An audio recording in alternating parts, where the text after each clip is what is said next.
após 25 anos. Quando nós entramos na igreja, nós entramos com uma visão de Deus. Nós entramos às vezes trazendo milhões e milhões de problemas para que Deus resolva. Mas com o tempo começamos a nos tornar conscientes daquilo que Deus quer de nós, e aí a tônica muda. Nos tornamos de repente adoradores. Começamos como pedintes e nos tornamos adoradores. Começamos a ficar íntimos de Deus, e aí passamos a conhecer o que Deus verdadeiramente quer. Amém. Durante 25 anos, Deus fez com que Ana sofresse para poder se revelar. Ana começa a orar ao Senhor, e parece até que ela queria ter um filho, para mostrar para a Penina que Deus podia dar um filho. Parece que era só essa a história. Porque uma pessoa que durante 25 anos está orando para ter um filho e diz assim: eu vou consagrar ao Senhor. Porque quando você lê o livro de Levítico, consagrar é diferente de santificar. Santificar é você apresenta a Deus, paga um valor pela santificação e pega de volta. Mas quem consagra jamais pega de volta. Consagrou, perdeu. Tem gente que diz assim: Senhor, consagra a minha vida. Aí não casa de jeito nenhum. Mas você tem que ser consagrado. Pede para ser santificado.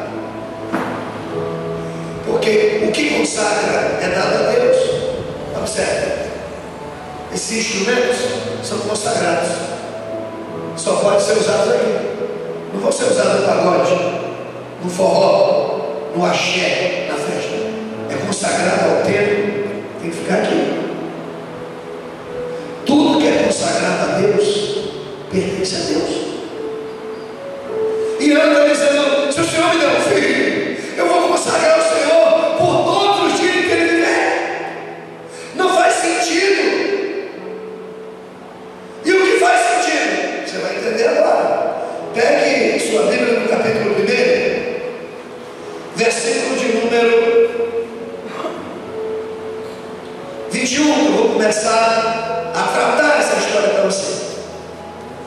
No versículo 19 diz: levantaram-se de madrugada, adoraram perante o Senhor, e voltaram e vieram à sua casa a Ramá. E Eucana conheceu a Ana, sua mulher, e o Senhor se lembrou dela. Que bom quando o Senhor se lembra de nós, né? E no versículo de número 21 diz: e subiu aquele homem Eucana com toda a casa a sacrificar ao Senhor o sacrifício anual e a cumprir o seu voto. Porém Ana não subiu, mas disse ao seu marido: quando o menino for desmamado, então o levarei para que apareça perante o Senhor, e lá ficará para sempre. Olha, que o que é consagrado jamais volta. E lá ficará para sempre. Versículo de número 26. E disse ela: a meu Senhor, viva a tua alma. Agora Ana aparece com a criança dentro do templo e lembra ao Senhor quem é ela. E ela diz assim: eu sou aquela mulher que aqui esteve contigo para orar ao Senhor. Por este menino orava eu, e o Senhor me concedeu, Senhor, a minha petição que eu tinha pedido. Preste atenção no verso 28. Pelo que também ao Senhor eu o entreguei por todos os dias que viver. Por quê? Pois ao Senhor foi pedido. Anote isso aí na sua Bíblia: ao Senhor foi pedido. Queridos, Ana fez um voto porque Deus pediu o filho a ela.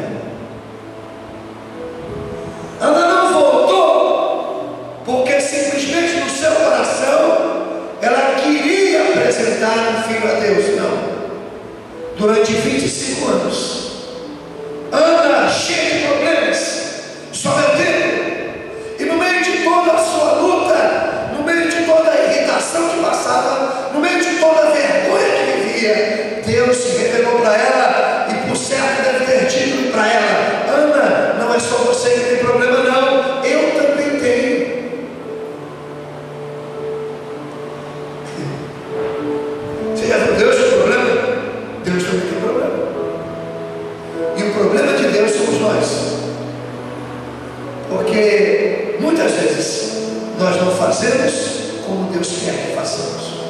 E aí começamos a dar problema. Deus tem um problema. E qual é o problema de Deus? No capítulo 3, você tem a resposta porque que Ana ofereceu seu filho ao Senhor. Capítulo 3 diz: e o ancião Samuel servia perante o Senhor, perante Eli, e a palavra do Senhor era de muita valia naqueles dias. Diga: a palavra do Senhor era de muita valia, estava em escassez. Segunda coisa, não havia visão manifesta. Diga: não havia visões de Deus. E sucedeu que naquele dia, estando ele deitado no seu lugar, os seus olhos começaram a escurecer, porque já não podia ver. Diga: o sacerdote estava ficando cego. E o quarto maior problema diz, versículo 3: e estando também Samuel já deitado, antes que a lâmpada de Deus se apagasse. Diga: a lâmpada de Deus estava se apagando. Deus tem um problema, Ana também tem, e os dois se encontram. Você tem um problema, Deus também tem, e Deus tem que falar no teu coração. Qual era o problema de Deus? Ele havia se corrompido, ele não havia educado seus filhos, ele não tinha sucessão, a nação não tinha sacerdote, e sem sacerdote o que acontece com o povo? O povo se corrompe, não há visões de Deus, não tem visões manifestas, Deus não pode falar. A palavra de Deus era de muita valia naquele tempo, e hoje, como está a palavra de Deus?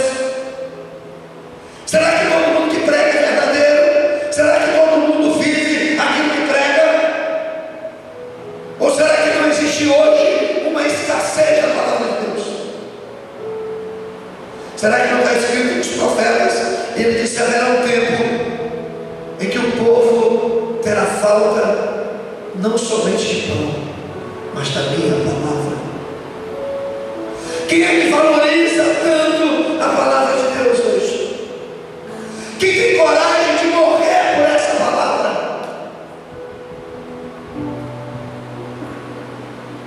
Nos dias de Eli estavam iguais aos dias atuais.